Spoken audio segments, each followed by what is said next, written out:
და როდესაც გვეცოდება რა არის კარგი და რა არის ცუდი, ანუ პრობლემა, შემდგომ ყველა დავინახავთ რა გზით უნდა ვიაროთ. და ჩვენ დეველოპერები ვართ მარტივი ფსიქიკის ადამიანები. რაც არის მოთხოვნა, იმას ვაკეთებთ. ხვდებით, თუ არის მოთხოვნა იმაზე, რაც დღეს ხდება, ის კეთდება, ხვდებით, ახლა ვერ აიძულებ შენ ბიზნესს რომ რაღაც იდეალური აკეთოს.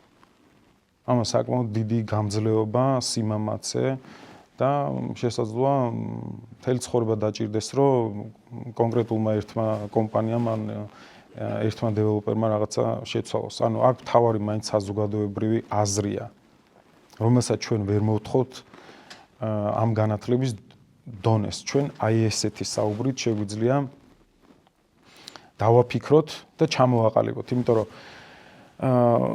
არ არსებობს ადამიანი ალბათ ქალაქში დღეს ვისაც მოსწონს ის რაც ხდება. მაგრამ არასწორი მეთოდებით უტევთ დეველოპმენტს ან მთავრობას, ვინც ამ საქმეში იღებს რეალურ გადაწყვეტას. ფილოსოფიით უნდა მოვერიოთ.